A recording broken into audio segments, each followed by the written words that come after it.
I think you'll be happier in a nursing home, Mom.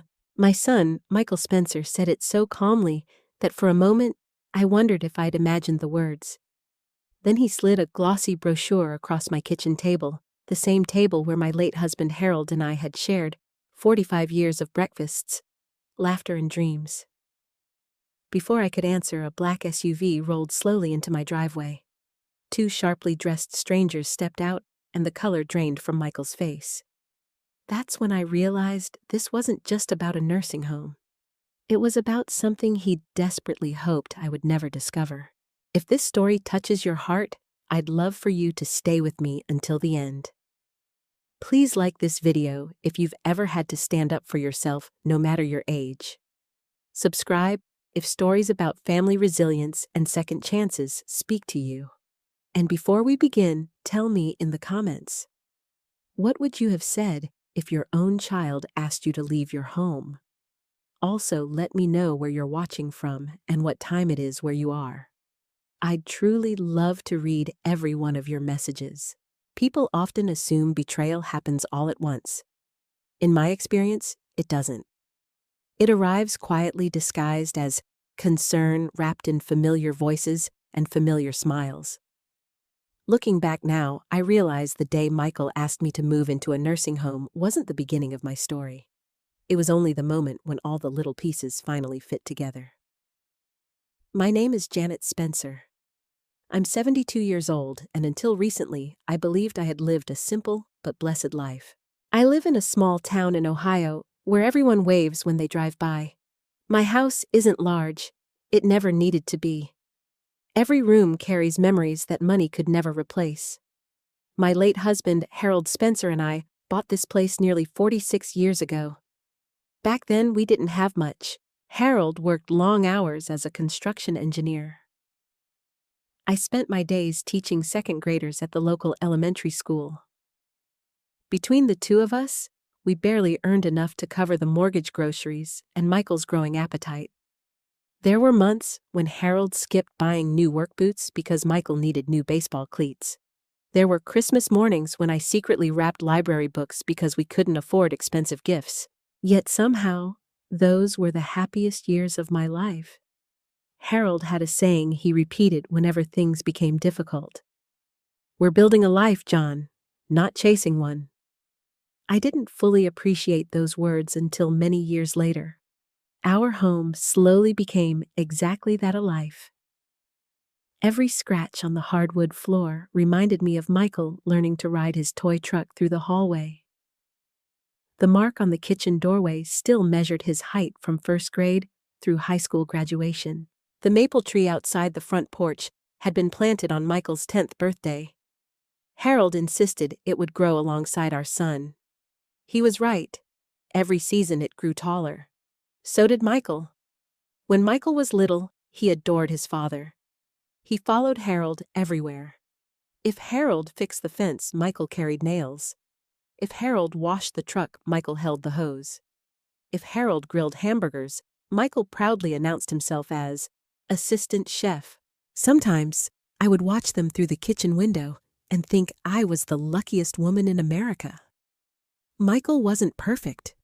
No child is. He occasionally forgot homework. He broke a few windows throwing baseballs. He once tried to convince us the dog had somehow eaten an entire birthday cake. But he had a good heart.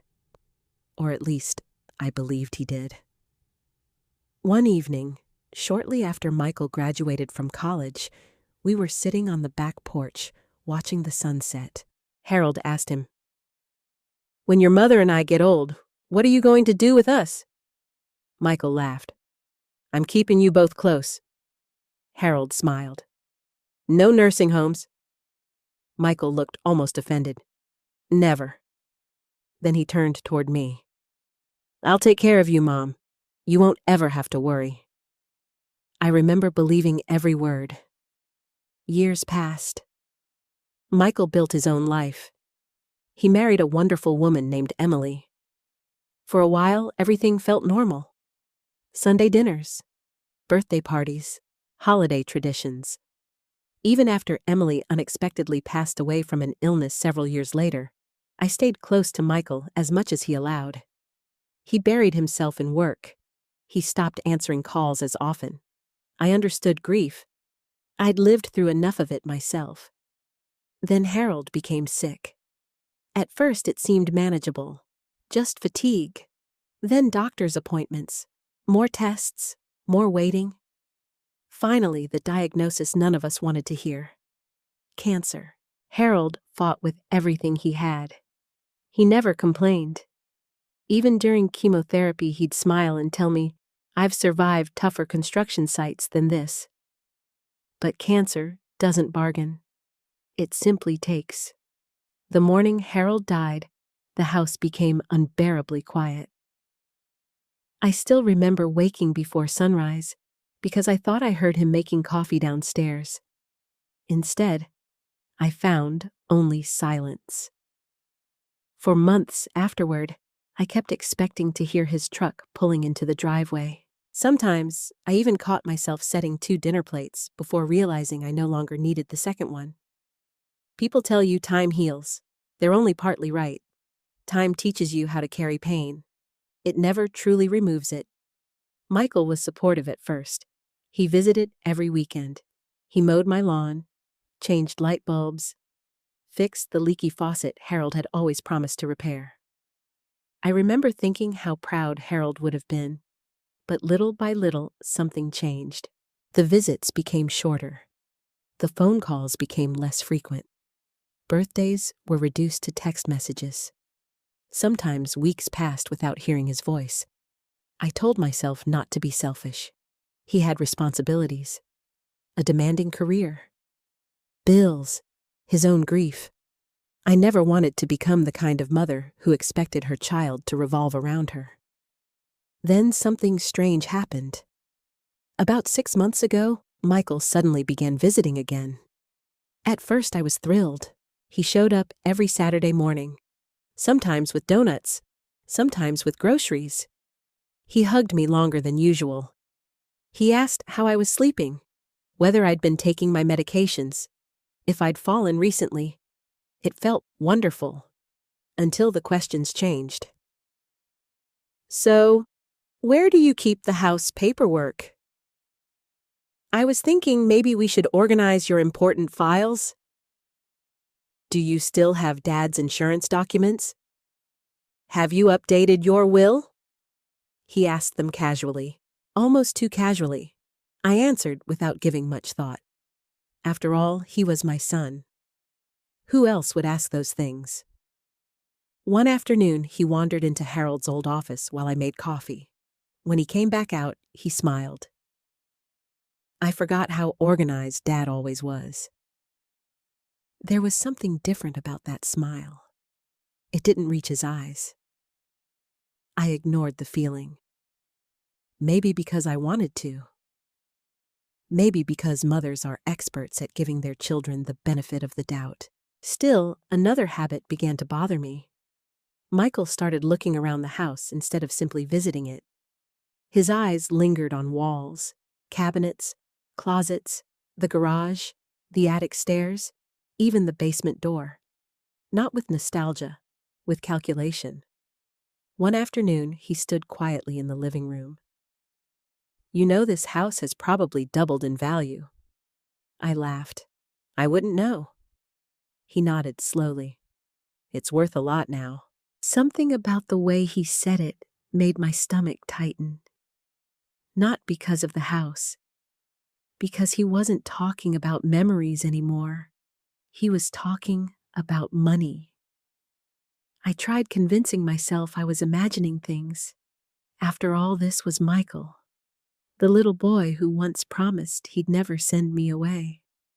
The young man who cried at his father's funeral. My only child. The son Harold trusted with his whole heart. I desperately wanted to believe that son was still there. I just hadn't realized he was slowly becoming someone I no longer recognized. And the worst part, I had no idea that every question he asked, every smile he forced, and every visit he made was leading us toward the day he would place a nursing home brochure on my kitchen table. and ask me to leave the only home I'd ever truly loved. Looking back, I should have recognized what Michael was doing. He never demanded anything at first. He simply planted ideas, small ones, ideas that slowly made me question myself. The Saturday after he asked about my paperwork, he showed up carrying 2 cups of coffee and a warm smile. "Morning, Mom." "Morning, sweetheart." He hugged me before sitting down in the kitchen. "You still making your own coffee?" I laughed. "I've been making coffee longer than you've been alive." He smiled politely. "I know." Then he looked around the room. "You know, maybe it's time to think about making life a little easier." I didn't answer. Instead, I changed the subject. He let it go, or so I thought. The following week, he noticed my car parked crooked in the driveway. "You almost hit the mailbox." "I've parked like that for years." He chuckled. "I just worry about your eyesight." I brushed it off. A few days later, we drove to the grocery store together. Halfway there, he suddenly reached toward my steering wheel. "Mom." I slammed on the brakes. "What?" "You drifted a little." I looked ahead. There wasn't another car within 200 yards. "I stayed in my lane." "You barely did." His voice sounded calm. Too calm. The rest of the drive, I gripped the steering wheel tighter than usual. For the first time in decades, I felt nervous driving my own car. A week later, he came over while I was making chicken soup. He watched quietly as I chopped carrots. Then he frowned. "You almost cut yourself." "I've cooked every meal in this house for 45 years. "I know, but accidents happen." I looked at the knife in my hand. It hadn't slipped once. Still. His words stayed with me. That evening, I replayed the conversation over and over. Maybe my hands weren't as steady. Maybe I had become slower. Maybe age was catching up with me. The following Saturday, Michael arrived carrying a glossy folder. He placed it gently on my kitchen table. "Mom, I just want you to look." I opened it. Inside were brochures from 3 different assisted living communities. Large, smiling photographs, beautiful gardens, happy elderly couples playing cards, people exercising, people laughing. Everything looked perfect. Almost too perfect. "I don't need this." "I'm not saying you do." He folded his hands. "I'm saying it's good to have options." "I like my home." "I know. But what if you fall?" "I won't." "What if no one finds you?" I stayed silent. He leaned closer. "Dad would want you safe." Hearing Harold's name used that way hurt more than I expected. I don't think Harold wanted strangers deciding where I should live. Michael sighed. "I'm not a stranger." "No. But lately I don't feel like I know you." The room fell quiet. He stood up. "I'll leave these here." "I won't read them." "You don't have to today." He smiled again. That same careful smile. Then he left. The brochures remained on my kitchen table for 3 days before I finally threw them away. I thought that would end the conversation. Instead, it became the conversation. Every phone call, every visit, every lunch together. Somehow, it always returned to assisted living. "Mom, they have nurses 24 hours a day." "Mom, you wouldn't have to shovel snow." "Mom, someone would cook for you." "Mom, you'd make friends." I answered the same way every time. "I already have a home." His smile became thinner each week. Then something else changed. People around town started treating me differently. At church, my friend Susan hugged me a little longer than usual. "How are you feeling, Janet?" "I'm fine." "Michael said you've been forgetting things." I blinked. "Forgetting what?" Oh, she looked embarrassed. I probably shouldn't say. No. Tell me. He mentioned you've missed appointments lately. I haven't missed any. Susan frowned. I thought maybe... She stopped talking. I smiled anyway. It's all right. But inside, something felt wrong. The next afternoon, my neighbor Tom mowed half my front lawn before I even noticed. I walked outside. Tom, you didn't have to do that. He smiled kindly. I know things are getting harder. What do you mean? He looked surprised. Michael said you get tired easily now. I never said that. Tom scratched the back of his neck. Oh. Neither of us spoke again. That evening, I sat alone on my porch. For the first time, I realized people were looking at me with pity, not because of anything I'd done, because of something they'd been told. Over the next few weeks, it happened again. And again. Linda, my younger sister, called one evening. Janet, are you all right? Of course. Michael said your memory is slipping. My memory is just fine. There was a long silence. Finally, Linda whispered. I knew something didn't sound right. I thanked her for calling. But after hanging up, I couldn't stop thinking. Why would Michael say those things? One afternoon, he stopped by while I was paying bills. He noticed my checkbook. You still balancing everything yourself? Yes. You could make mistakes. I haven't. It happens. He reached toward the papers. I can take over if you want.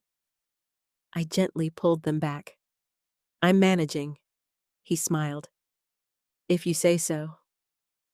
That answer bothered him. I could tell. The next week, he arrived unannounced. I was in the backyard watering flowers. When I came inside, I heard footsteps upstairs. Michael. No answer. I climbed the stairs slowly. Harold's old office door was open. Michael stood beside the filing cabinet. What are you doing? He turned quickly. Oh. I thought you were outside. I was. He laughed. I figured I'd organize some things. I didn't ask you to. I was only helping. He closed the drawer. Everything looked normal, at least at first. Later that evening, I opened the same cabinet. Something felt different. Harold always arranged folders alphabetically.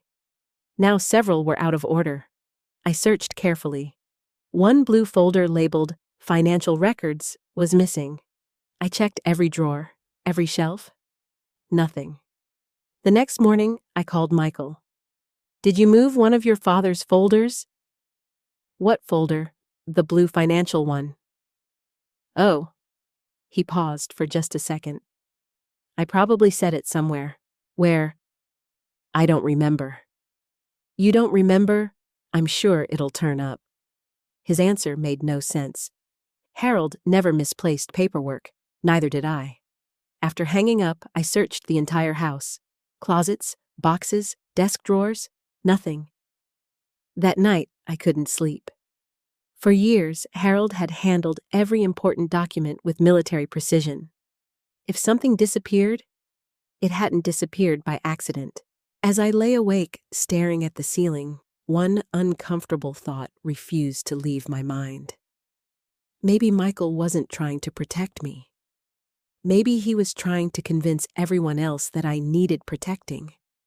And if people believed I couldn't take care of myself, how much longer would it be before they also believed I couldn't take care of my own home? I still wasn't ready to believe my own son could betray me.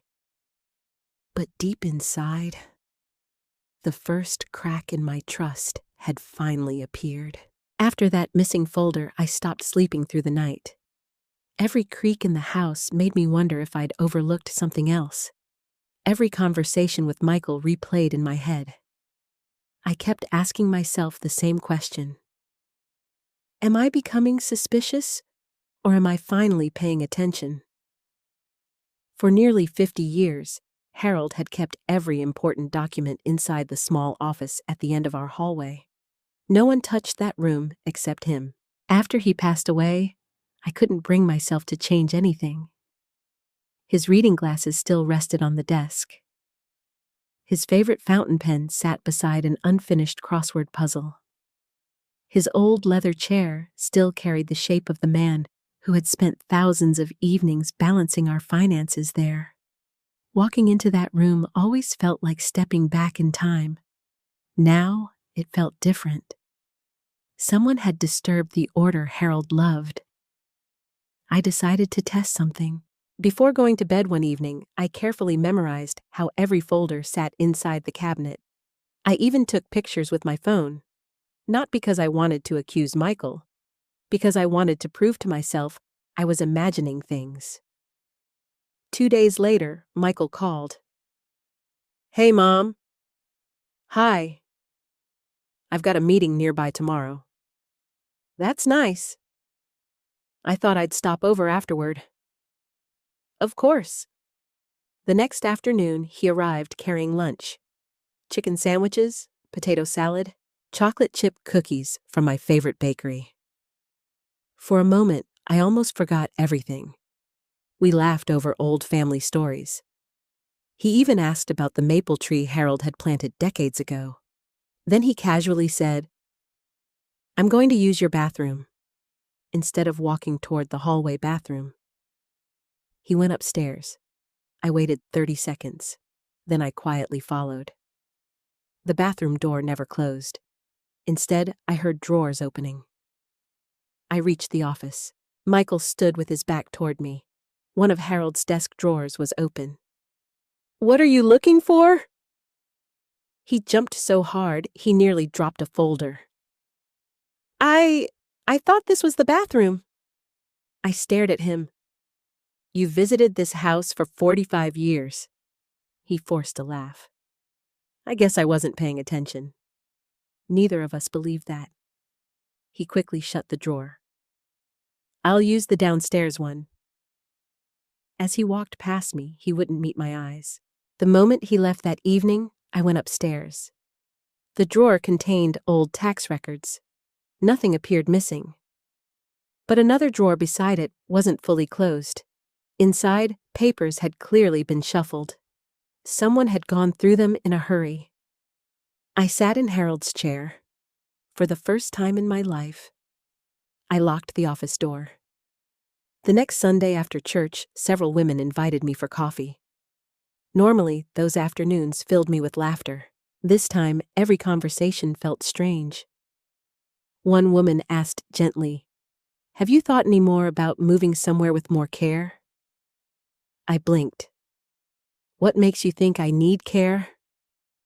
She looked uncomfortable. "Michael said you got confused driving home from Columbus." "I haven't driven to Columbus in over 6 months." Silence. Another woman quietly stirred her coffee. "He told us you almost left the stove on last month." "I didn't." Someone else added, "We've all been worried." My chest tightened. Not because they doubted me, because they believed they were helping. Michael hadn't simply lied. He had built a story, one lie at a time, each small enough to sound believable. By the time I finished my coffee, I realized something terrifying. People no longer saw Janet Spencer. They saw an elderly woman slowly losing control of her life. Exactly the picture Michael had painted. That evening, I called my sister Linda. "I need to ask you something." "Anything. Has Michael said anything unusual to you?" She hesitated. Finally, she sighed. "I didn't want to upset you." "Please." "He told me you've become forgetful." "What else?" "He said you sometimes call him crying because you don't know what day it is." I felt the blood drain from my face. "I never said that." "I know." "How?" "Because every time we've talked recently, you've sounded exactly like yourself." Linda paused. "Something isn't right." That was the first time someone else confirmed what my instincts had been whispering. I wasn't imagining it. The campaign against me was real. The following week, another surprise arrived. I received a phone call from my family doctor. "Mrs. Spencer, we'd like to schedule a cognitive assessment." "A what?" "A memory evaluation." I didn't request one. "We received concerns from a close family member." My hands froze around the phone. "Who?" "I'm sorry I can't disclose that. I already knew." "Michael." After hanging up, I sat in complete silence. My own son had tried convincing my doctor I might be mentally declining, without telling me, without asking me, without a single honest conversation. That hurt more than every lie combined. Because once medical records begin questioning someone's mental capacity, people stop listening to them. I remembered something Harold once told me after helping an elderly neighbor through a legal dispute. Once people believe you're confused, proving you're not becomes twice as hard. At the time, I hadn't understood. Now I did. That evening, Michael called again. "Hi, Mom." His voice sounded cheerful. "I heard from my doctor today." There was a brief pause. "Oh? They want me to take a memory test." Another pause. "Maybe it's a good idea." "You called them." "I only shared concerns." "What concerns?" "I've noticed changes." "What changes, Michael?" "You repeat stories. So do you.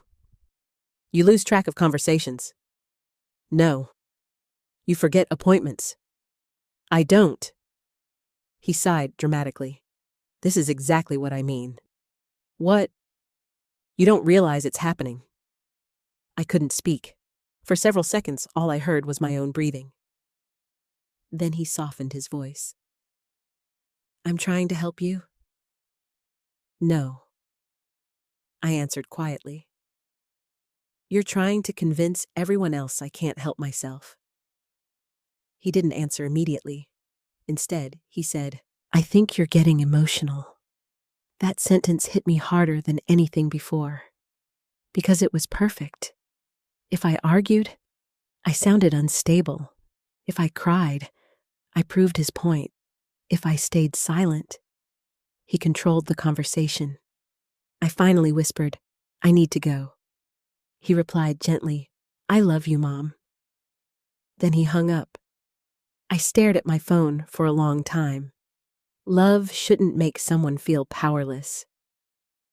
Late that night, I walked into Harold's office again. I opened every drawer slowly, ran my fingers across every folder, touched every notebook he had left behind. Something inside me refused to believe Harold had left our family unprotected.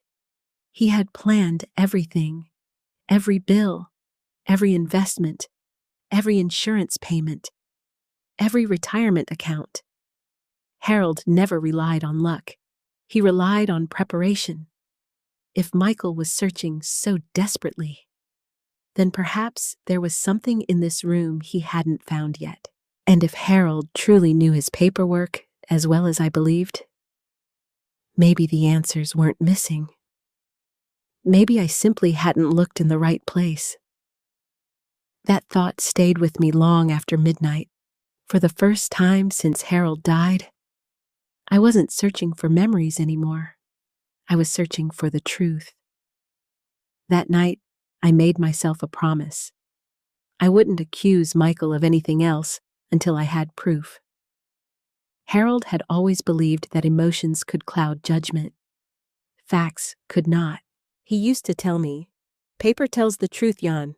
People don't always." Back then, I thought he was talking about taxes. Now I wondered if he had meant something much deeper.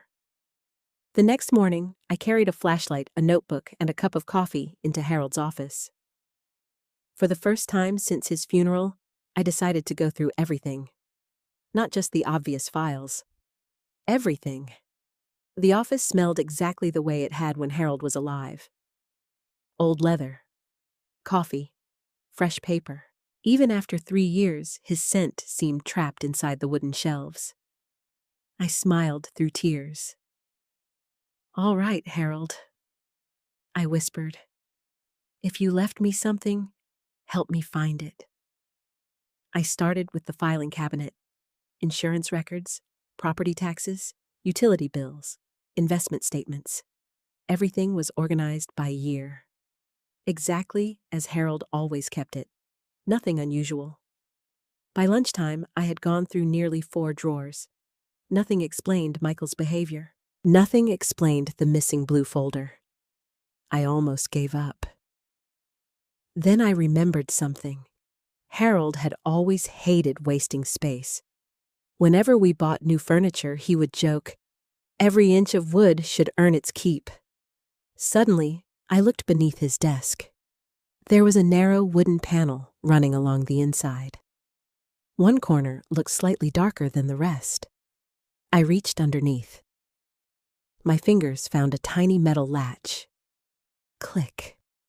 A hidden compartment quietly opened. I froze. For several seconds, I simply stared. 46 years of marriage, and I had never known it existed. Inside rested a small fireproof box. On top sat a yellow envelope. Written in Harold's unmistakable handwriting were 4 simple words: "For Janet, if needed." My hands trembled. I carefully opened the envelope. Inside was only 1 page. It wasn't a letter. Not yet. It was a list. 5 short instructions. The first line read, "If you are reading this, something has already gone wrong." I stopped breathing. How could Harold have known? The second line said, "Do not panic." The third, "Everything important is documented." The fourth, "Trust the records before trusting emotions." Then the final sentence, "Open the black ledger first." I looked inside the fireproof box again. Beneath the envelope lay an old black leather ledger. The cover was worn smooth from years of use. I had never seen it before. When I opened it, I immediately recognized Harold's handwriting. Every page contained dates, names, copies of conversations, financial decisions, property records, everything. Harold had documented almost every major event in our lives. Not because he was paranoid, because he believed memories faded. Paper didn't. As I turned the pages, I found entries from decades earlier. The day we bought the house. The day Michael was born. The mortgage payoff. Retirement planning. Insurance updates. Every important decision. Each entry ended with Harold's signature. Then I reached the final section. The handwriting became more recent, only 3 years old, shortly before Harold died. My heart pounded. The first entry read, "If my illness progresses, Janet may someday face pressure regarding this house." Pressure, I continued reading. "She is trusting by nature. Others may not always deserve that trust." I swallowed hard. The next page was even more unsettling. "I have reviewed every legal protection available." Then another sentence. "If anyone attempts to persuade Janet that she is incapable of managing her own affairs, certain safeguards must already be in place." I stared at those words. It felt as if Harold were speaking directly to me. How could he possibly predict something like this? The following pages contained references to meetings with attorneys, dates, names, legal notes, everything carefully indexed. One page had been marked with a red ribbon. I turned to it. "If you have reached this page because someone is trying to separate you from your home, continue following my instructions." Tears rolled down my cheeks. Harold knew. Maybe not specifically about Michael, but he knew people changed. He knew money changed people. He knew grief made families vulnerable. I closed the ledger and looked around the room. Suddenly, everything made sense. Harold hadn't been hiding secrets from me. He had been protecting me. I searched deeper inside the fireproof box. There were several sealed envelopes, each labeled with different dates. One marked, "Deliver only through Collins and Mason Law." Another, "Do not open before instructed." There were also copies of trust documents, property surveys, investment summaries, all neatly organized. Then I noticed something written on the inside lid of the box. One sentence. "In case anyone searches this office, they will never find what they believe they're looking for." I immediately thought about Michael.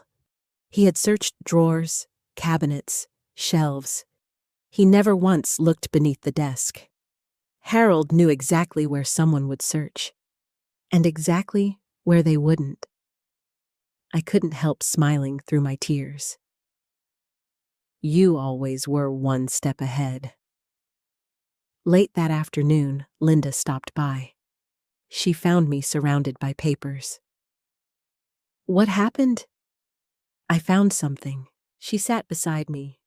For nearly an hour, I explained everything.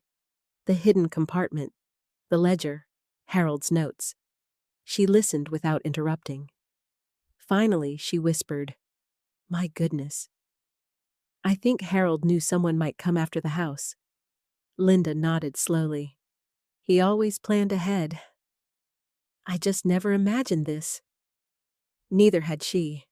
Before leaving, she looked at me seriously. "Don't tell Michael." "I wasn't planning to." "Good. He'll only change his strategy." That sentence stayed with me after she left. Change his strategy. Until then, I still wanted to believe Michael's actions came from panic. Maybe debt.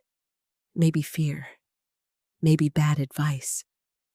But if he discovered I'd found Harold's records, he would know I wasn't as defenseless as he believed. That evening, Michael called. "Hey, Mom." His voice sounded unusually cheerful. "Hi. What did you do today?" I glanced toward Harold's office. "Oh, just cleaned a little." "Anything interesting?" The question came too quickly. I answered carefully. "Mostly old paperwork." There was a pause. Then he laughed. "Dad kept everything." "He certainly did.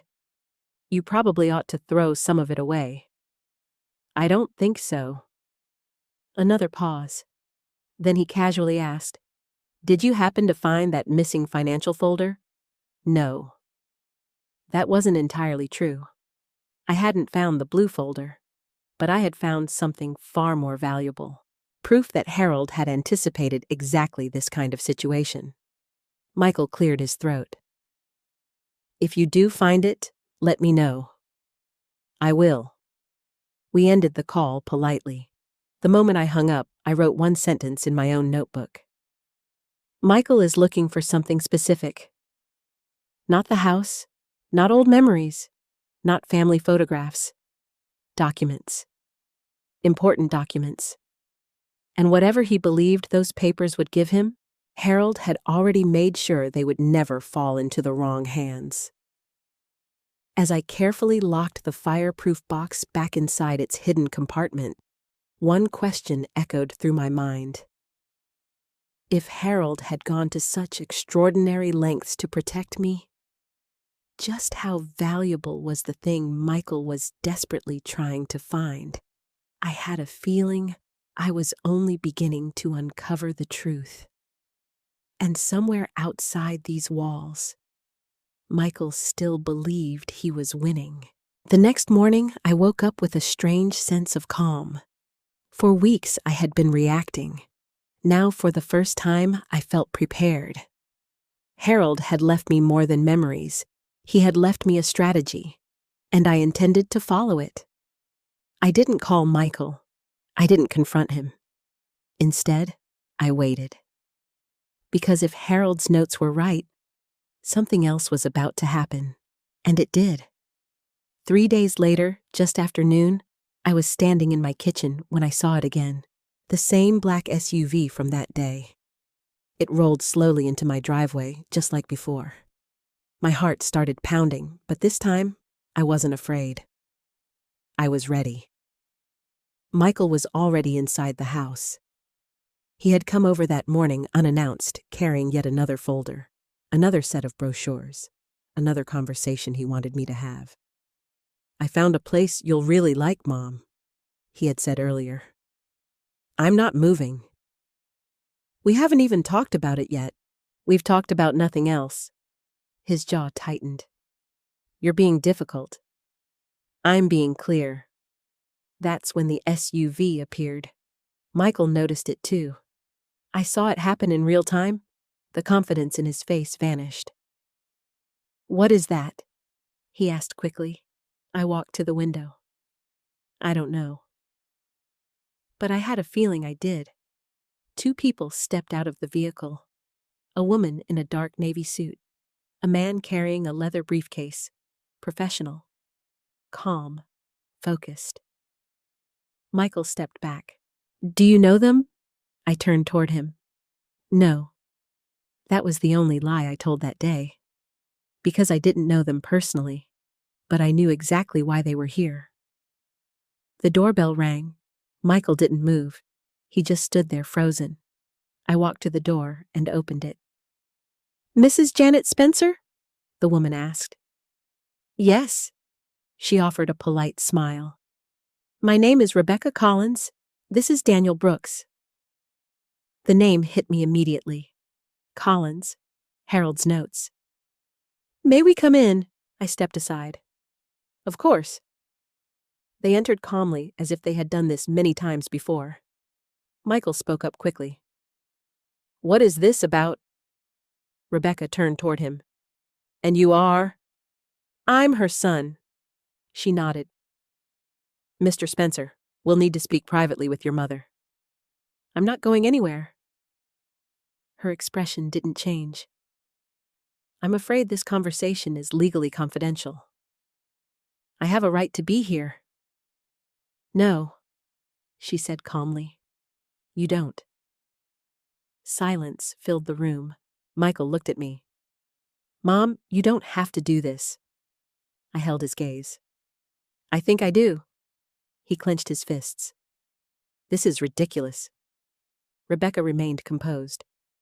"If you prefer, we can reschedule for another time." I shook my head. "No, let's do it now." Then I turned to Michael. "I need you to wait outside." His face hardened. "You're choosing strangers over me. I'm choosing to listen." That answer made him angrier than anything else. For a moment, I thought he might refuse. But then something changed. He glanced at Rebecca again, then at Daniel, then back at me. Without another word, he walked toward the door. Before leaving, he said quietly, "This is a mistake." Then he stepped outside. The moment the door closed, Rebecca turned to me. "Mrs. Spencer, I understand this may feel sudden. I've been expecting something." That caught her attention. "I see." She placed her briefcase on the table. "Your late husband, Harold Spencer, retained our firm several years before his passing." I nodded slowly. "He left specific instructions." "I know." Now she looked surprised. Your late husband, Harold Spencer, retained our firm several years before his passing." I nodded slowly. "He left specific instructions." "I know." Now she looked surprised. "You know, not everything, but enough." She exchanged a glance with Daniel. Then she opened the briefcase. Inside were neatly organized documents. One sealed envelope, stamped. Official. "Mr. Spencer instructed us to deliver this to you under very specific conditions." "What conditions?" Rebecca met my eyes. "If there were signs of external pressure regarding your residents' financial decisions or personal independence?" A chill ran through me. "He knew," I whispered. "Yes," she said gently. "He did." Daniel placed the sealed envelope in front of me. My hands didn't shake this time. I had already read Harold's handwriting once. I was ready to read it again. "Before you open it," Rebecca said, There's something else you should understand. I paused. Your husband didn't just leave instructions. He created a legal structure. What kind? A protective trust. I felt my breath catch. A trust? Yes, Daniel added, one designed specifically to prevent coercion or manipulation. I thought of Michael standing outside. Suddenly, everything became clearer. He tried to access it, didn't he? Rebecca didn't answer immediately. Instead, she chose her words carefully. Your son has made several inquiries over the past 6 months. My chest tightened. Inquiries about what? Control of assets, transfer of property, authority over decision-making. Every sentence felt heavier than the last. And all requests were denied. Relief washed over me, but it didn't last, because one question still remained. Why now? Rebecca gestured toward the envelope. Because your husband instructed us to act only when necessary. And now it's necessary. I looked down at the envelope. My name was written across the front. Janet Spencer, in Harold's handwriting. For a moment, I couldn't open it. Not because I was afraid, because I already knew. Harold had seen something coming, something I hadn't. And now, whatever was inside this letter would confirm just how far ahead he had been thinking. I slowly broke the seal. Before I unfolded the paper, I glanced toward the front door. Michael was still out there, waiting, believing he still had control of the situation. He didn't know the truth. Not yet, but he would. And when he did, everything between us would change forever. I unfolded the letter and began to read. I unfolded Harold's letter slowly, careful not to tear the paper. Even after all these years, his handwriting looked exactly the same, steady, confident, deliberate. Jan, it began. Not Janet, not Mrs. Spencer, just Jan. The name only he ever used. And just like that, I wasn't standing in my kitchen anymore. I was back on our porch listening to him explain things in that calm, thoughtful way he always had. If you're reading this, the letter continued, it means I was right to be concerned. And I'm sorry for that. My chest tightened. Sorry, Harold never apologized without reason. I don't doubt you, he wrote. I never have. But I've lived long enough to understand something difficult. Good people can change when fear, pressure, or money enters their lives. I swallowed hard. He wasn't naming anyone, but he didn't need to. I have seen families break over less than what we have built together. That line hit me deeply, because Harold had always been proud not of wealth, but of stability. We had never been rich, but we had been secure. Or so I thought. I want you to understand something very clearly. The letter continued. You are not helpless. My eyes blurred with tears. You are not fragile. I whispered the words out loud as I read them. You are not a burden. For weeks, Michael's words had quietly chipped away at my confidence. And now, in a single moment, Harold restored it. Anyone who tries to convince you otherwise, he wrote, is not acting in your best interest, no matter how much they claim they are. That was the first time Harold's tone sharpened. Subtle, but unmistakable. Trust actions, not words. I paused. Michael's voice echoed in my mind. I just want what's best for you. Harold's words cut straight through that. Be especially cautious of urgency, the letter continued. If someone insists that a decision must be made quickly, it is often because they benefit from you not having time to think. I exhaled slowly. Every conversation with Michael suddenly replayed differently. The pressure, the repetition, the insistence. the subtle push toward quick decisions. Harold had seen this pattern before, long before it ever reached me. Then came the line that changed everything. "The house is protected." I looked up at Rebecca. She gave a small nod. I kept reading. "It cannot be sold, transferred, or altered without your full, informed, and voluntary consent." That word stood out. Voluntary. Harold knew exactly how people might try to work around that. If at any point you feel pressured, confused, or uncertain, stop. Do nothing. Seek independent advice. Independent, not family, not emotional appeals, facts, documentation, verification. Harold wasn't just protecting the house. He was protecting my ability to decide. Michael may not understand all of this. My heart skipped. It was the first time Harold mentioned him directly. "He is a good man," Harold wrote, "but he has always struggled under pressure." Tears slipped down my cheeks, because that was true. Even as a child, Michael panicked easily, made rushed decisions, avoided difficult conversations. Stress can lead people to make choices they later regret. Harold's tone softened again. "I hope that is not the case." I closed my eyes briefly. Part of me still wanted to believe that. Wanted to believe Michael wasn't intentionally hurting me. But everything I had seen told a different story. The lies, the manipulation, the planning. Harold continued. "That is why I arranged for professional oversight." I glanced at Rebecca and Daniel again. "This is not because I distrust my family," the letter said. "It is because I trust the system to remain neutral when emotions cannot." That sentence explained everything. Harold didn't try to control people. He removed the opportunity for them to control others. If you are reading this, then the system is working exactly as intended.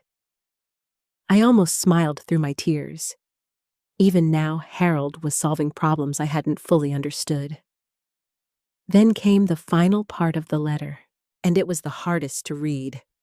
"Jan, I need you to do something for me." I leaned closer. "Stand your ground." My hands tightened around the paper. "No matter who stands in front of you."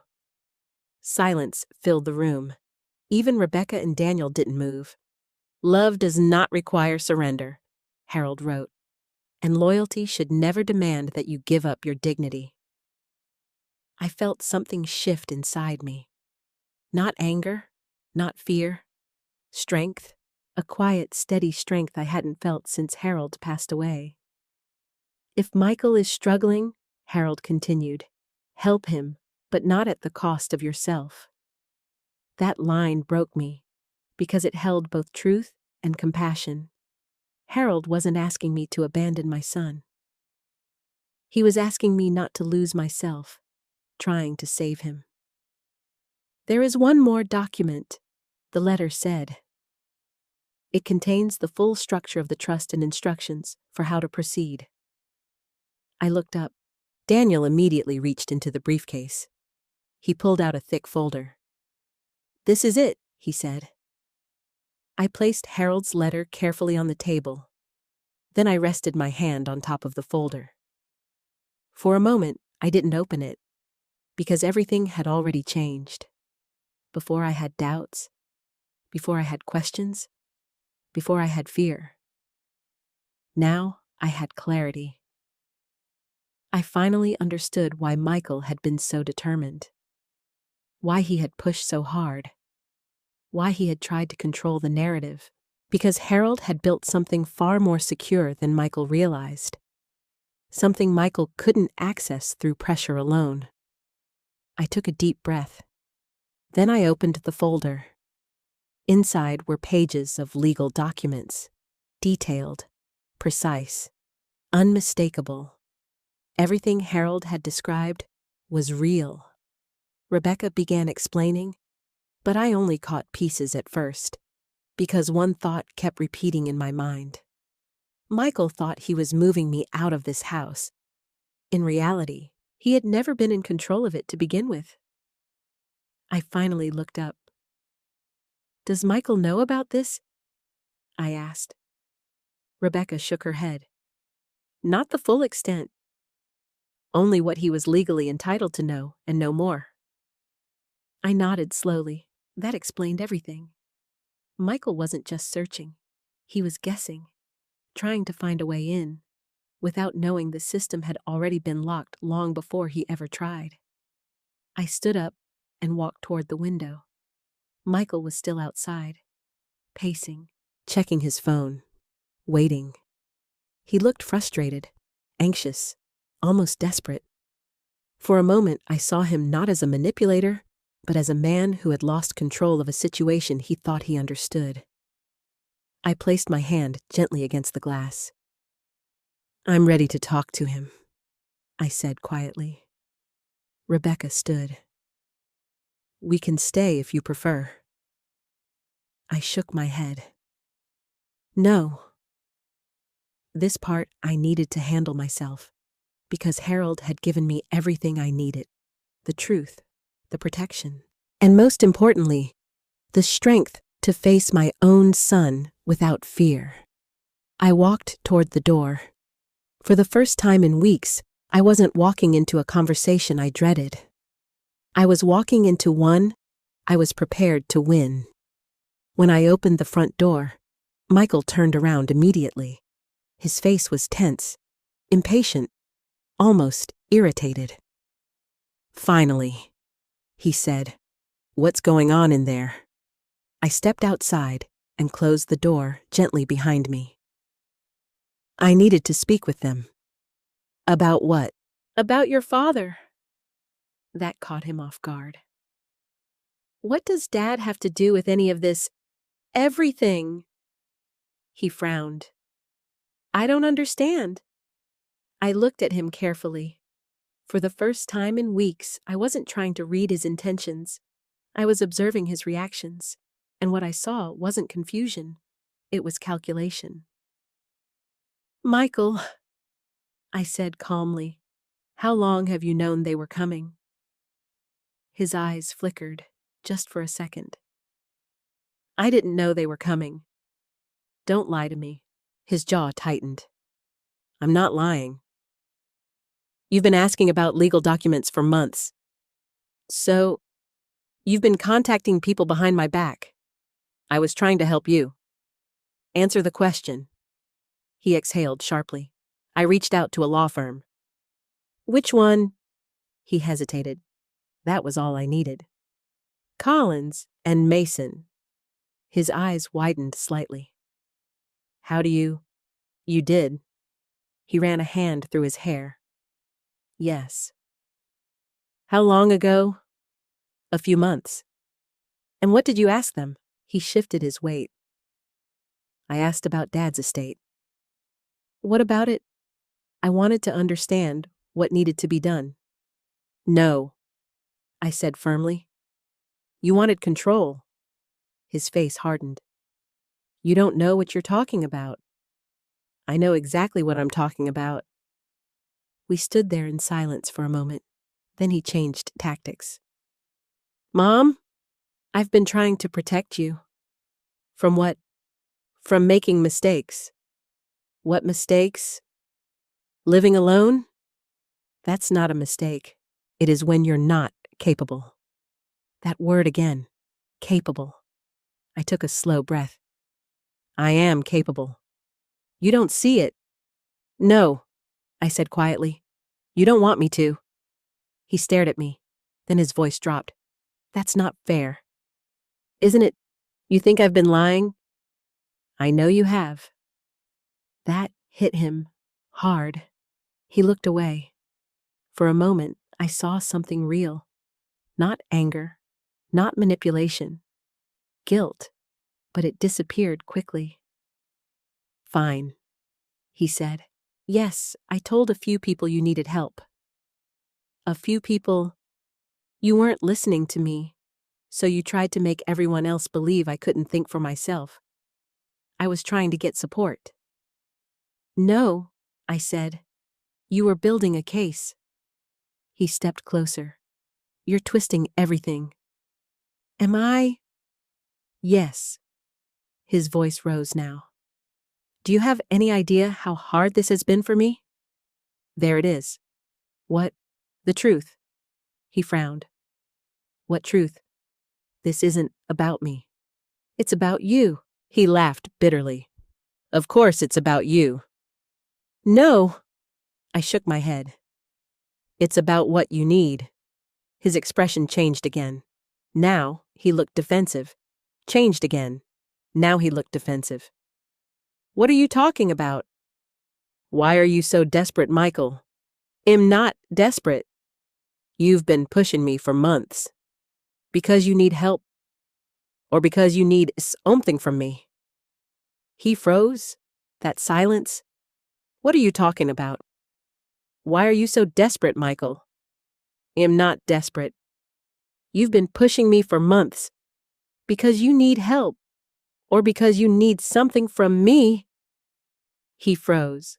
That silence, that hesitation, it said everything. What do you need? I asked. He looked away again. Nothing. That's not true. Drop it. I won't. His voice sharpened.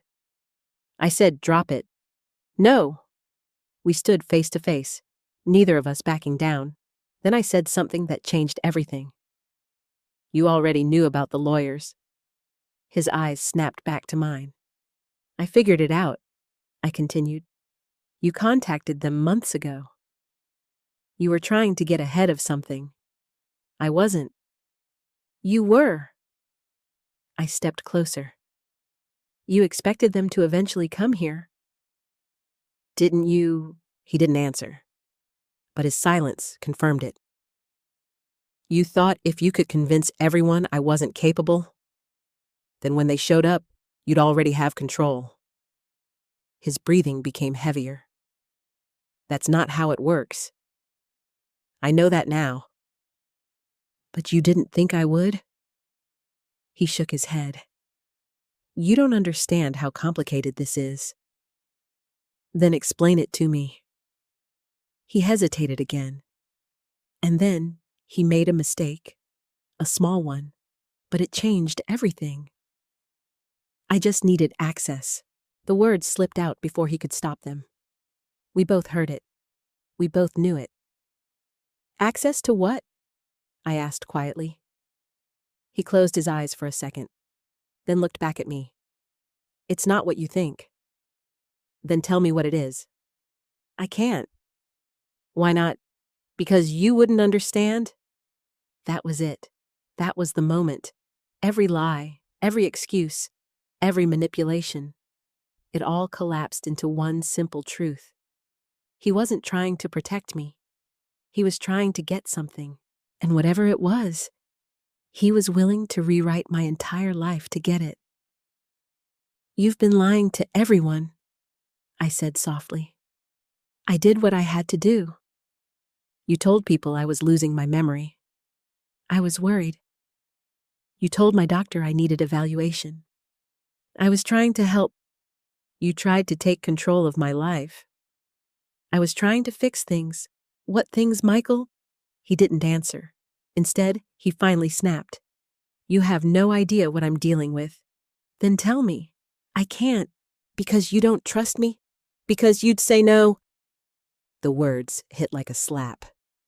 We both stood there, frozen. He realized what he had just admitted. I realized it too. You already knew the answer, I said quietly. You knew I wouldn't agree. So you tried to take the choice away from me. He looked at me with something close to desperation now. I didn't have time for what? For everything to fall apart. What is falling apart? He shook his head. You wouldn't understand. Try me. Silence. Long. Heavy. Then finally, I'm in trouble. I didn't react. I just waited. What kind of trouble? I asked. Financial.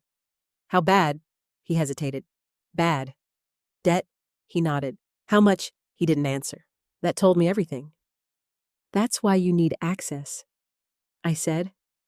It's not like that. It is exactly like that. I was going to fix it. With my house. With what's inside it. There it was. The truth. Not just the house. Something more. Something he believed Harold had left behind. Something he thought he could reach, if only I wasn't standing in the way. I took a slow breath. Then I said the one thing he never expected. You don't have access. He frowned. What, you never did? What are you talking about? I spoke with the attorneys. His face went pale. What did they say? I looked him straight in the eyes. They said you've been trying. His breathing stopped, and they said every request was denied. Silence.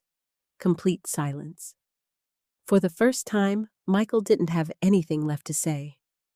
Because for the first time, he realized something terrifying. The plan he had been building for months, and they said every request was denied. Silence. Complete silence. For the first time, Michael didn't have anything left to say. Because for the first time, he realized something terrifying. The plan he had been building for months had already failed before it even began. Michael stared at me like I had just pulled the ground out from under him. What do you mean, denied? He asked slowly. Exactly what it sounds like? I replied. You tried to gain access. You were refused. That's not possible. It already happened. He shook his head, pacing now. No, they said there were procedures. There are. And you didn't meet them. His breathing grew uneven. You don't understand. Then help me understand. He ran both hands through his hair. They told me if something happened to you. I cut him off. I'm still here. That's not what I meant. Then what did you mean? He hesitated again, then muttered, if you weren't capable? There it is. I stepped closer. You were trying to prove I wasn't capable. I was trying to prepare. No. You were trying to replace me. His head snapped up. I would never replace you. You already tried. Silence. The truth sat between us, heavy, unavoidable. Then he changed again. Shifted tone. Softened. Mom, please. That word please came out like a last attempt. I didn't want it to get this far. Then why did it? Because I didn't have a choice. You always have a choice. Not this time. Why? He looked away, because saying it out loud would make it real. Tell me, I said quietly. He swallowed hard. Then finally, I owe money. You said that. It's worse than that. How much? He hesitated, then whispered, almost 300,000. I didn't react. Not right away. I let the number settle. 300,000. That wasn't just debt. That was collapse. How? I asked calmly. Bad investments. What kind? Real estate? I almost laughed. The irony was painful. You tried to flip properties? He nodded. I thought I could turn things around quickly. And instead, I lost everything. Not everything, I said. You still have this house. That sentence hung in the air, because now we both knew exactly what he had been thinking. This house was never yours to fix your mistakes, I said. I wasn't going to sell it right away. You were. No, I was going to. You were already laying the groundwork. He didn't argue, because he couldn't. You told people I was losing my memory. I was desperate. You told my doctor I needed evaluation. I needed help. You needed control. His voice cracked. I needed a way out. That was the most honest thing he had said all day. I nodded slowly. And you thought I was your way out. He didn't answer, but he didn't deny it either. Michael, I said softly, do you know what you've done? I tried to survive. No. You tried to manipulate everyone around you. I didn't mean. You meant every step. You just didn't think you'd get caught. He looked down. I didn't think it would come to this. It already has. We stood there in silence again, the weight of everything finally settling. Then he looked up. How much is it? What? The trust. How much did Dad leave? I stared at him. Even now? Even after everything, that was his question. That's what you're thinking about, I asked quietly. I need to know. No. Why not? Because it's not yours. His expression hardened again. I'm his son. And I'm his wife. You don't need that money. You don't get to decide that. I'm drowning here. And you think dragging me down with you will help? He shook his head. You don't understand how this works. Then explain it. If I can't pay... He stopped. I waited. If I can't pay... He continued. I could lose everything. What's everything? My house. My job. My credit. My future. And you thought taking mine would fix yours? I thought. You didn't think. That landed hard, because it was true. I thought I could fix it before you ever knew, he admitted. That line told me everything. Not just what he did, but how he justified it. You weren't trying to help me, I said. You were trying to use me. His eyes filled with something I hadn't seen in a long time. Shame. I didn't want to hurt you. You already did. Silence. Then he said something quieter, almost broken. I didn't know what else to do. For a moment, just a moment, I saw my son again. Not the man manipulating everyone, not the man chasing money, but the boy who used to stand beside his father, holding tools he didn't fully understand.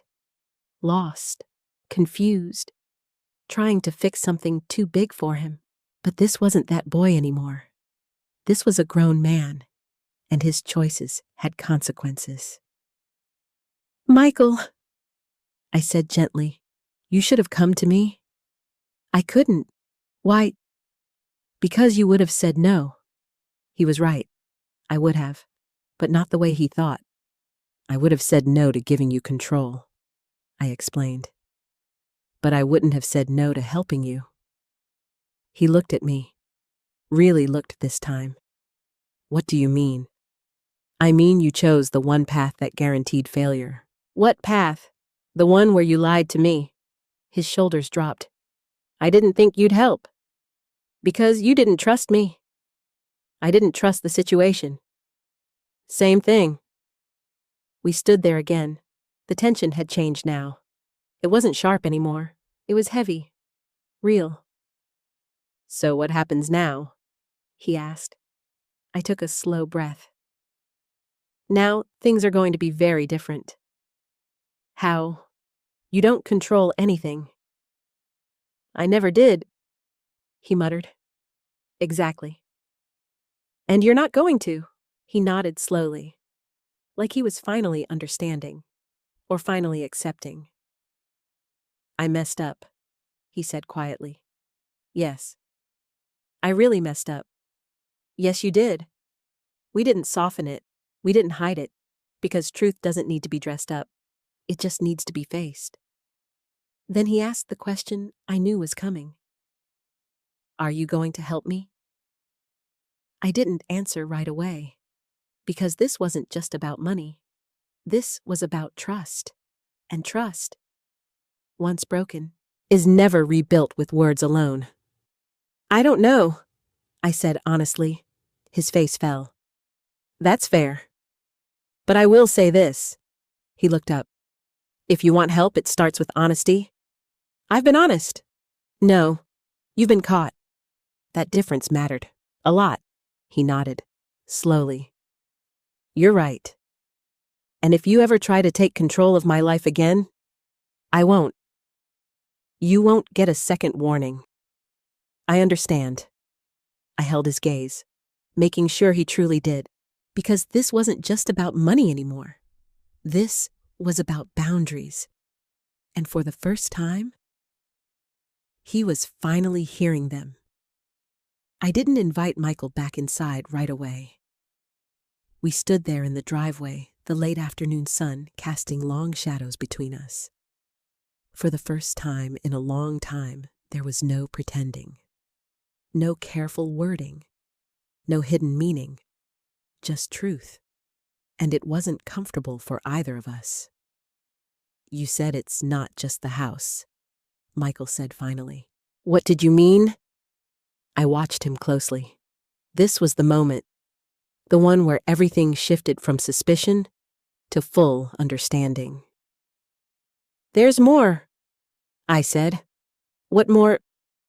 Your father didn't just protect the house. His eyes narrowed. What are you talking about? He built something you didn't know existed. That got his attention. What kind of something? I didn't answer right away, because I wanted him to feel it. The uncertainty. The realization that he had been chasing the wrong thing the entire time. Michael, I said calmly, you thought selling this house would fix your problem? It would have helped. No, it wouldn't have. You don't know that. I do. He stepped closer. Then explain it to me. I held his gaze. Because the house isn't where the real value is. Silence. He blinked. Once. Twice. What do you mean? Your father invested for decades. I know that. No. You don't. He shook his head. Yes, I do. He had retirement accounts. That's not what I'm talking about. What then? I took a slow breath. Private investments. Long-term assets. Structured accounts. His face slowly changed, from confusion to realization. No? Yes. He never told me. He didn't tell anyone. Why not? Because he didn't trust what people might become when they knew. That hit him hard. You're saying... I'm saying your father built something far larger than this house. His voice dropped. How much? I didn't answer. Not because I didn't know, but because that wasn't the point. Enough, I said simply. Enough to change everything. Enough to expose everything. Silence again. But this time, it was different. Michael wasn't angry. He wasn't defensive. He was thinking. Really thinking. Trying to piece together everything he had missed. So the trust, he said slowly. It controls all of it. Yes. And I can't access it. No. At all. No. Why? Because of how you got here. He frowned. What does that mean? It means your behavior matters. It always did. He stared at me. That doesn't make sense. It does if you read what he wrote. What did he write? That trust is earned, and control is not given to those who try to take it. His shoulders dropped slightly. So I failed. Yes. He looked down at the ground, then back up at me. And if I hadn't done any of this, things might be different. Different how? You might have been part of it. That one hurt him. I could see it. Because now he understood. It wasn't just that he didn't get what he wanted. It was that he lost something he could have had. I thought I was being smart, he said quietly. You were being desperate. I thought I was solving a problem. You were creating a bigger one. He let out a slow breath. I didn't know. I know. But not knowing doesn't erase what you did. He nodded, slowly, accepting it. Then he asked something I didn't expect. What happens to it now? The trust. Yes. It stays exactly where it is. And after you, I held his gaze. That depends. On what? On who you become. That answer surprised him. You're saying I still have a chance? I'm saying nothing is guaranteed. And nothing is lost forever either. He looked at me carefully. That sounds like Dad. It is. We stood there quietly for a moment. Then he asked, So what do I do now? This time, I didn't hesitate. You fix your life. How? Honestly, no shortcuts. No manipulation. No pressure. He nodded slowly. And if I can't, then you live with the consequences. That was the truth. Simple. Unavoidable. Then I added something softer. But you're not alone unless you choose to be. He looked at me. Really looked this time. You'd still help me? I said I might. That's not a yes. No. It's not. But it's not a no either. That mattered, even if he didn't fully realize it yet. I don't deserve that, he said quietly. No. You don't. But that doesn't mean you can't earn it. He nodded. And for the first time since this all began, he didn't argue. He didn't deflect. He didn't try to control the conversation. He just accepted it. I'm sorry, he said. This time, it sounded different. Not defensive. Not strategic. Real. I know, I replied. Then I turned toward the house. I need some time. I understand. And you should go. He hesitated, then nodded. Okay. He walked toward his car slowly. Not rushed, not angry, just quiet. Before getting in, he turned back. Mom? Yes. I really did think I was helping. I looked at him. I believe you thought that. But thinking and doing aren't the same. He nodded once, then got into his car and drove away. I stood there long after he left, watching the empty driveway. The same driveway where everything had started. The same place where he had once played as a child. Where Harold had taught him how to ride a bike. Where we had waved goodbye on his first day of college. And now, where I had finally seen him for who he had become. Not just my son, but a man shaped by his choices. Inside the house, Rebecca and Daniel were still waiting. When I walked back in, Rebecca asked gently, Are you all right? I nodded. Yes. And for the first time in weeks, that answer was actually true. Because the fear was gone. The confusion was gone. And in its place was something far stronger. Clarity and control. Harold had been right. The system worked. Not just the legal one. The emotional one, too. Because the moment I stopped reacting and started understanding, everything changed. And for the first time since that black SUV pulled into my driveway, I finally knew one thing for certain. No one was taking my home. Not my independence, not my dignity, not my future, not even my own son. The house felt different after Michael left. Not quieter, not emptier, clearer. For weeks, everything had been clouded by doubt, by pressure, by confusion that didn't feel like mine. Now, for the first time, I could think without someone else's voice inside my head. Rebecca and Daniel stayed a little longer that afternoon. We sat at the same kitchen table where Michael had once placed those nursing home brochures in front of me. Funny how much can change in a single room. Rebecca organized the documents neatly. Daniel walked me through the key points again. The trust is structured in tiers, he explained. What does that mean? It means access and control depend on behavior and compliance with the conditions your husband set. So it's not automatic. Not at all. Rebecca added gently. Your husband was very intentional. I can see that. I ran my hand across the folder. He didn't just protect the assets. He protected the decision-making process. Yes, she said. That's actually quite rare. Harold had always been like that. He didn't just solve problems. He anticipated them. What happens next? I asked. Rebecca closed her briefcase. That depends on you. I don't want to rush anything. You don't have to. Good. She stood. If your son attempts to contact us again, we'll handle it. I nodded. And if he tries something else, call us. Her tone made it clear. This wasn't just advice. It was protection. After they left, I sat alone at the table. Harold's letter still lay in front of me. I read it again.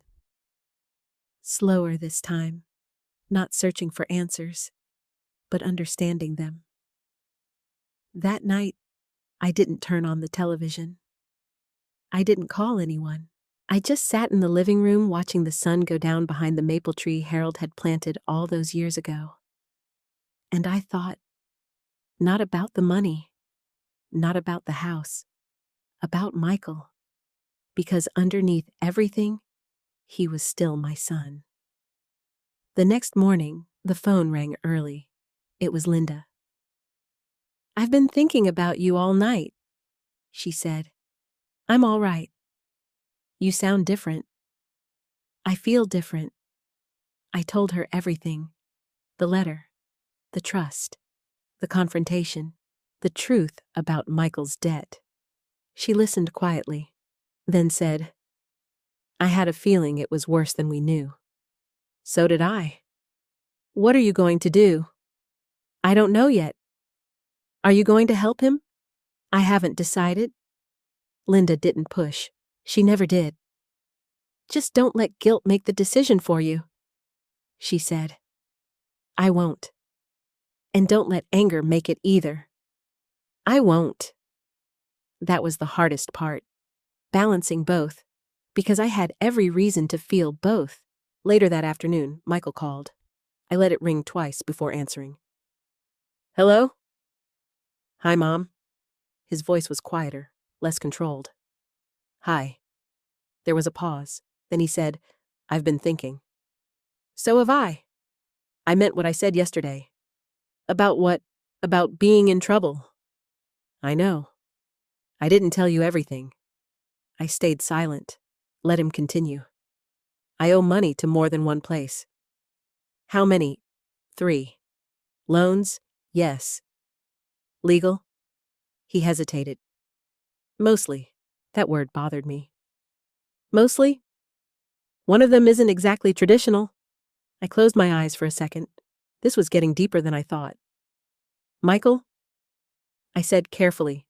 Are you in danger? No. Are you sure? Yes. Then what kind of lender are we talking about? He exhaled. Private. That told me enough. Not illegal, but not safe either. That's why you felt rushed, I said. Yes. And that's why you pushed so hard. Yes. I nodded slowly, even though he couldn't see it. At least now the urgency made sense. Still didn't justify it, but it explained it. I'm working on a plan, he continued. What kind of plan? I'm trying to restructure things. With what? My income. Is that enough? No. Then what's the plan? He hesitated. I don't know yet. That was honest. More honest than anything he had said before. I can't fix this overnight, he added. No. You can't. I just need time. Then take time. There was a pause. Then he asked, Can I come by later? I thought about it. Longer than he expected. Not today? Okay. But we will talk again. All right. He didn't argue. That was new. Mom? Yes. I really am sorry. I know. And this time, I believed him. Not because he said it, but because of how he said it. After the call, I walked through the house slowly. room by room, touching familiar things, photographs, furniture, the walls that had seen everything. This house had held my entire life, my marriage, my motherhood, my loss, my strength. And now, it had held the truth. For the first time, I didn't see it as something that needed to be protected from others. I saw it as something that had already protected me. A few days passed, quiet ones. Michael didn't come over. He didn't push. He didn't try to manipulate anything. Instead, he sent a short message one evening. I found the folder. That made my heart stop for a second. What folder? I replied. The blue financial one. I stared at the message, then typed slowly. Where was it? At my place. Of course it was. He had taken it. And now, he was giving it back. I'll bring it tomorrow, he added. Okay. The next afternoon, he showed up exactly on time. No brochures, no arguments, no forced smiles. Just a man holding a folder. He handed it to me without saying a word. I opened it. Everything was there, unchanged, untouched. I looked up at him. Thank you. He nodded. I shouldn't have taken it. No. You shouldn't have. We stood there for a moment. Then he said quietly, I'm trying to do this right. I can see that. It wasn't forgiveness, not yet, but it was something, a start. And sometimes, a start is all you need. Over the next few weeks, I made a decision that surprised even me. I stopped reacting to Michael, and I started focusing on myself. Not in a selfish way, in a necessary way, because somewhere along the line, I had allowed his urgency to become my burden. His panic had become my pressure, and his problems had started shaping my life. That had to stop. The first thing I did was walk through my house, not as someone defending it, but as someone choosing it. Every room, every hallway, every corner. I asked myself one simple question. Can I live here safely, not perfectly, not independently in the way I had at 40, but safely? The answer, surprisingly, was yes, with a few changes. So I made them. I installed handrails in the bathroom, replaced the old tub with a walk-in shower, added better lighting in the hallway, put non-slip rugs in the kitchen. Simple things, practical things. Not because Michael had been right, but because I wanted to be smart. That was the difference. Control. Every decision I made came from me. Not pressure, not fear. Choice. I also hired someone, a woman named Carla. She came 3 times a week, helped with groceries, light cleaning, occasional driving. The first day she arrived, she said, "You don't look like someone who needs help." I smiled. I'm someone who chooses help. That mattered, because needing help and choosing help are 2 very different things. One takes control away, the other gives it back. Meanwhile, I started reconnecting with people I had unintentionally distanced myself from. Friends, neighbors, my church group. Not because I needed support, but because I wanted connection. And slowly, something shifted. The same people who had once looked at me with concern now looked at me with respect again, because they saw something Michael hadn't expected.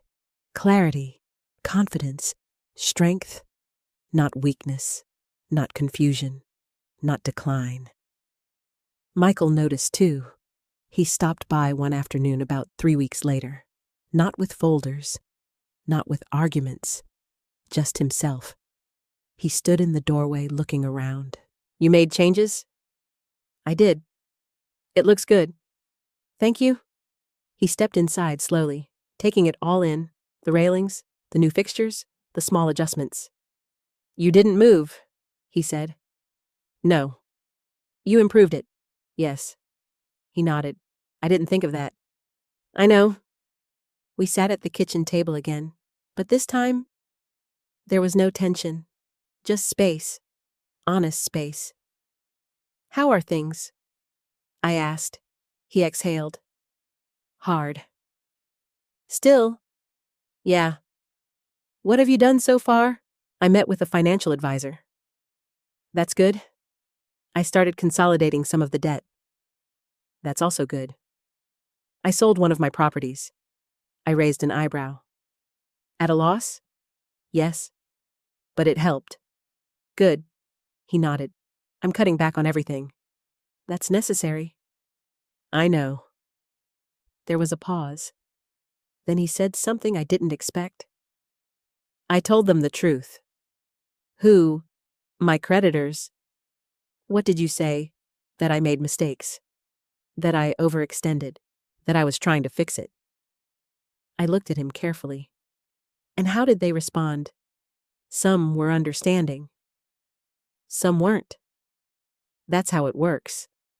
He nodded. I should have done that from the beginning. Yes. You should have.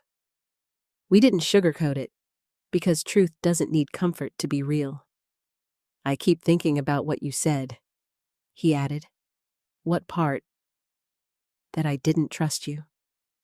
I didn't respond. I let him continue. I think I didn't trust myself either. That was honest, painfully honest. I thought if I admitted how bad things were, they'd become real. They were already real, I said gently. I know. He looked down. I just didn't want to face it. Most people don't. But avoiding it made everything worse. Yes. He nodded again, then looked up. I'm not asking you for money. I know. I mean it. I know. I'm just trying to fix things the right way. That's the only way that works. We sat quietly for a moment. Then he looked around again. You really are okay here. I am. I was wrong about that. Yes. You were. He didn't argue, didn't defend, just accepted it, and that mattered more than any apology. Can I help with anything? He asked. I smiled slightly. That's a new question. I'm trying new things. I considered it, then said, You can start by coming by for dinner. He looked surprised. Really? Yes. No agenda? No pressure. Just dinner? He nodded slowly. I'd like that. And one more thing. What? No more decisions about my life. Understood.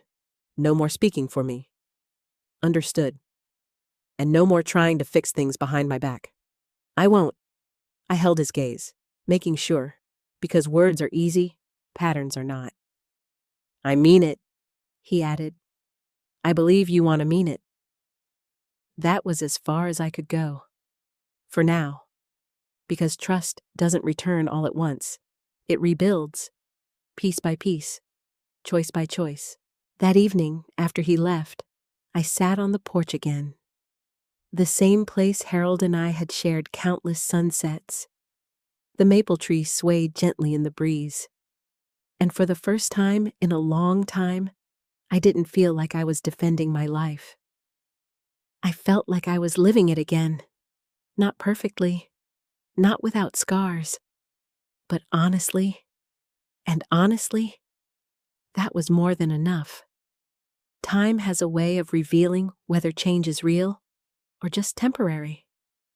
In the beginning, I watched Michael carefully, not in a suspicious way, in a protective one, because I had learned something important. Words can be rehearsed, behavior cannot. The first month passed quietly. Michael didn't ask for money. He didn't bring up the trust. He didn't mention the house again. Instead, he focused on something I hadn't seen him do in years. Consistency. He showed up when he said he would. He called when he promised to call. He followed through on small things. And small things are where real change begins.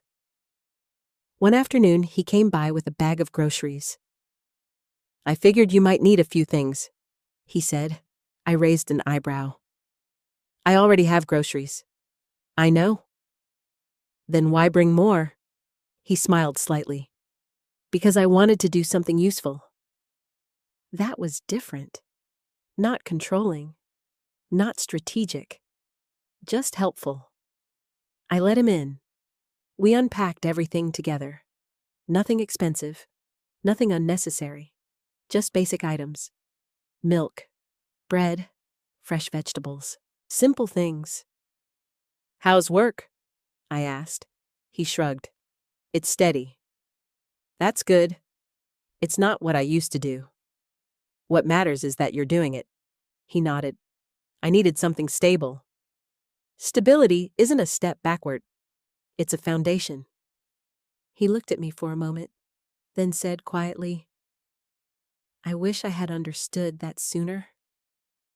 So do I. We didn't dwell on it, because regret doesn't fix anything. Action does. Over the next few weeks, I started seeing patterns. Michael was paying off small debts first.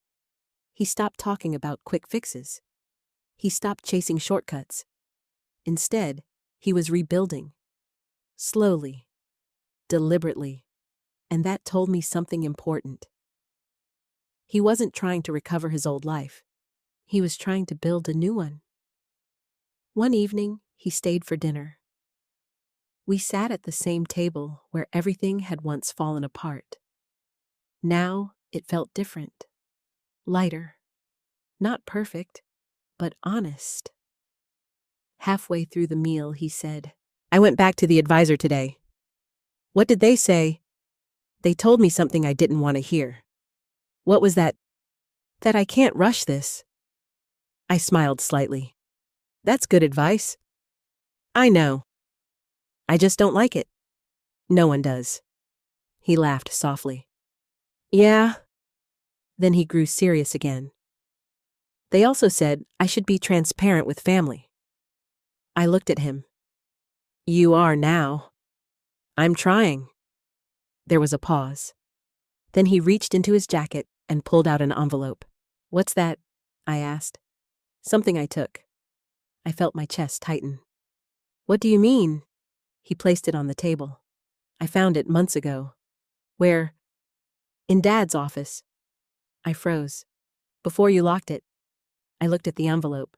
It was sealed, untouched. You didn't open it? No. Why not? Because I didn't know what it was. And now I don't want to open anything that isn't mine. That mattered, more than he probably realized. I picked up the envelope. Harold's handwriting stared back at me. For review, if necessary. I exhaled slowly. You should have told me, I said. I know. I was afraid. Of what? Of what I'd already done. That was honest, painfully honest.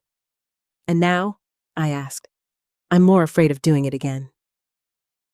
That answer stayed with me, because it meant he understood something.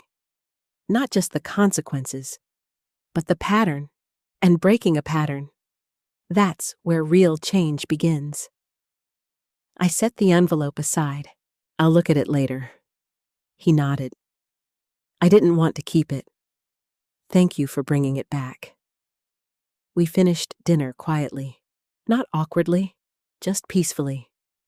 After he left, I sat at the table for a long time, looking at that envelope, thinking about everything that had happened, and everything that hadn't. Because the truth is, things could have gone very differently. I could have signed those papers. I could have doubted myself. I could have given up control. And if I had, none of this would have been possible. Not the truth. Not the clarity.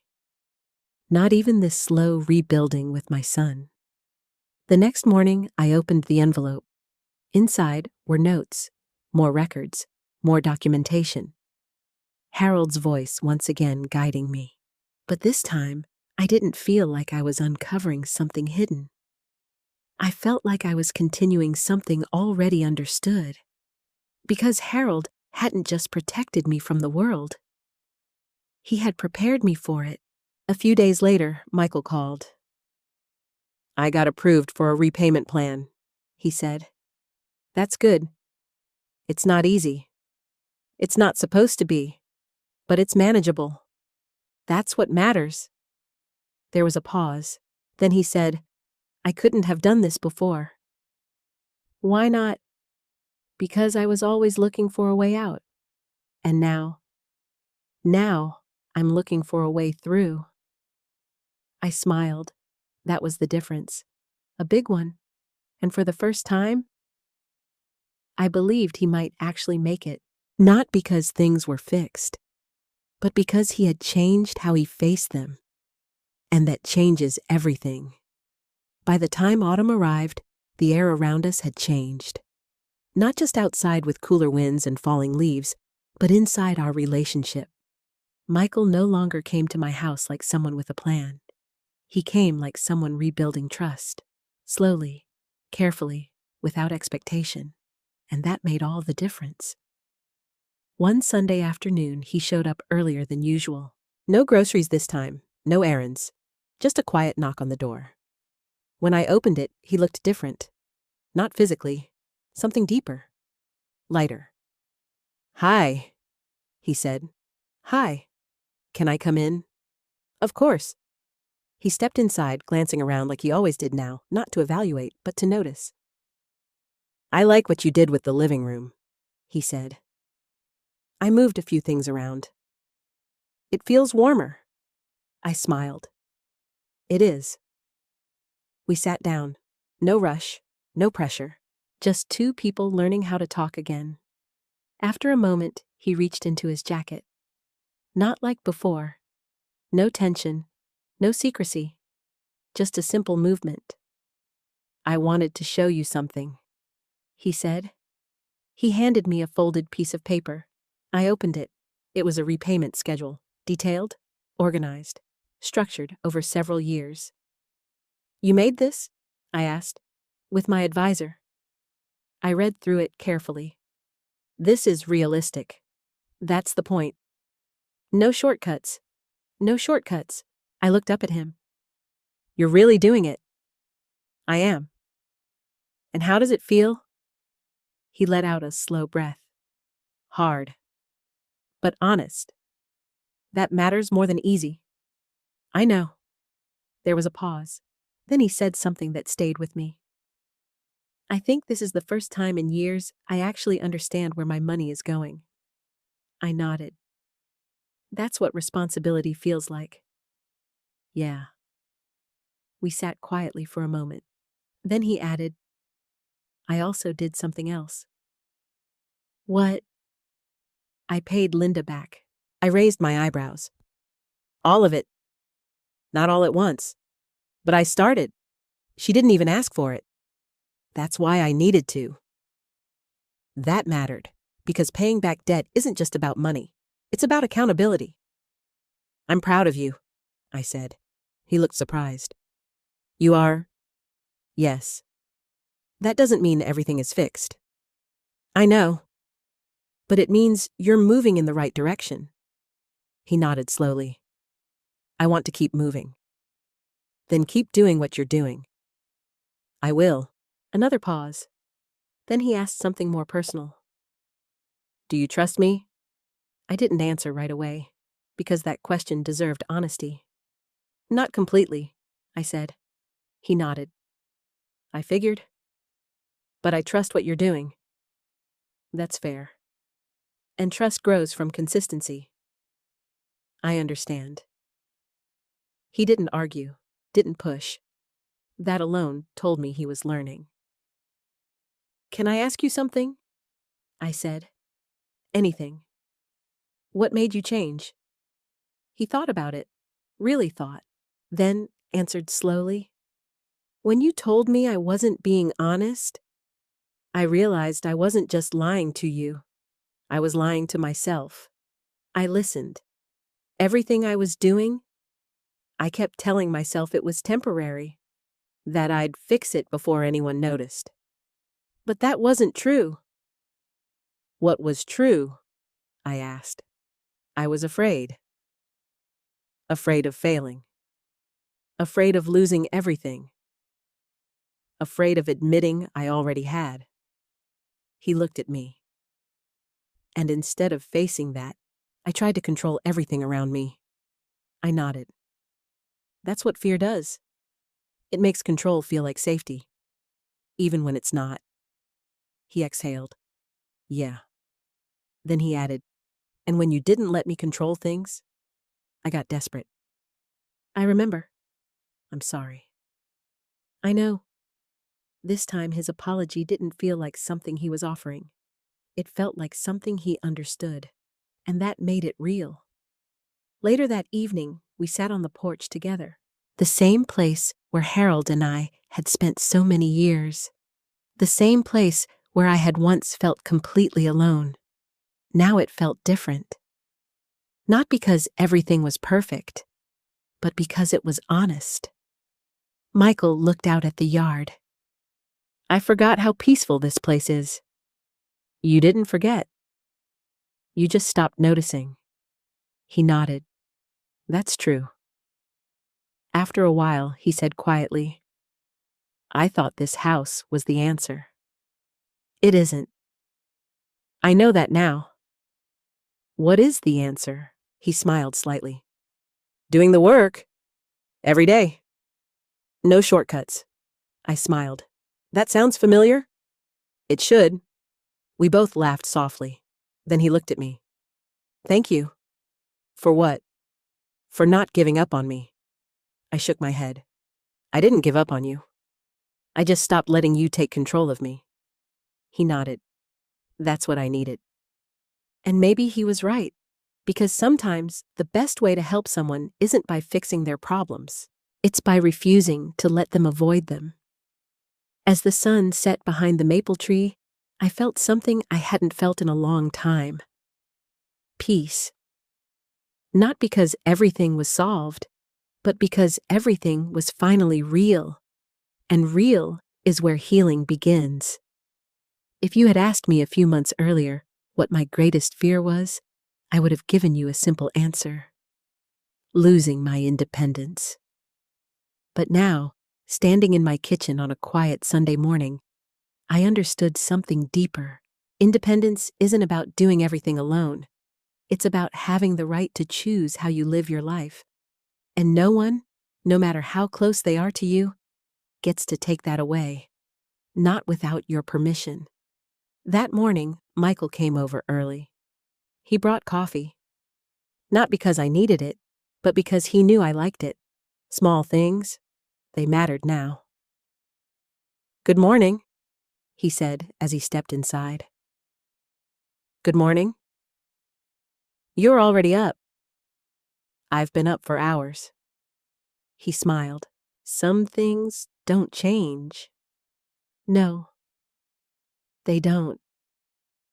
We sat at the kitchen table, the same table where everything had once felt like it was falling apart. Now it felt steady, grounded, like it belonged to me again. I wanted to show you something, he said. He pulled out his phone, opened a document. It was updated, detailed, his repayment plan, more progress, more stability. I made my third payment this week, he said. That's good. I'm ahead of schedule. That's even better, he nodded. I'm not trying to rush it anymore. I can see that. And I'm not looking for a way out. That's important. I'm just working through it. I looked at him carefully. You're different. I feel different. How? He thought for a moment, then said, I don't wake up panicking anymore. That was honest, and it told me everything, because panic had been driving every decision he made before. Now, it wasn't. I used to think everything had to be fixed immediately, he continued. And now I understand that some things just take time. That's life. He nodded. I think Dad understood that. He did. We sat quietly for a moment. Then he said something that caught me off guard. I went back to the old property yesterday. The one you sold? Yes. Why? I wanted to see it one more time. And he smiled faintly. It didn't feel like a loss anymore. That's progress. It felt like a lesson. That's growth. He nodded. I think I needed to lose something to understand what really mattered. I looked around the kitchen, at the walls, the cabinets, the small details that had carried decades of memories. This house isn't just a place, I said. I know. It never was. I know that now, too. That was the real change. Not his finances, not his behavior, his understanding. Because before he saw this house as an asset, now he saw it as a life. Later that afternoon, Linda came over. We sat together in the living room. Michael stayed. At first it felt slightly awkward. Old wounds don't disappear overnight. But something interesting happened. No one pretended. No one avoided anything. We simply existed together. Honestly. At one point, Linda looked at Michael and said, "You scared me." "I know," he replied. "I'm sorry." "I believe you." That was it. No drama, no long speeches, just acknowledgement and acceptance. As the day went on, we shared a meal, laughed, talked about small things, normal things. Things that had once felt impossible just weeks earlier. That evening, after everyone left, I stood alone in the doorway, looking out at the driveway. The same driveway where that black SUV had once pulled in. The moment everything changed. At the time, I thought it was the beginning of something terrible. Now I understood. It was the beginning of something necessary. Because without that moment, I might never have questioned anything. I might never have found Harold's records. I might never have seen what was really happening. And Michael, he might never have faced himself. I walked back inside slowly, turning off the lights one by one, moving through the house with a sense of calm I hadn't felt in years. When I reached the living room, I paused, looking at the photographs on the wall. Harold, Michael as a child, our family, all of it still here, still mine, still real.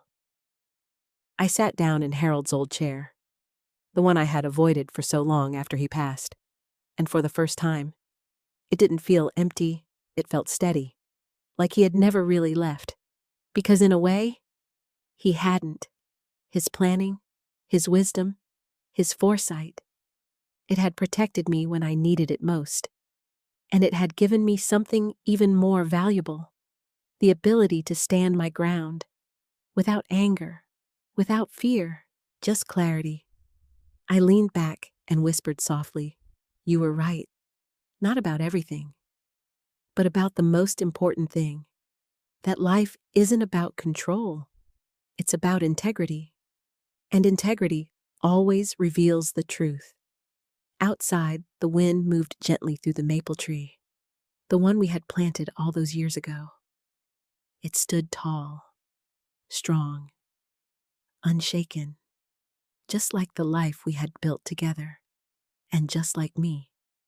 Because no matter what had happened, no matter who had tried to take it from me, I was still here, still standing, still living in the home I had chosen.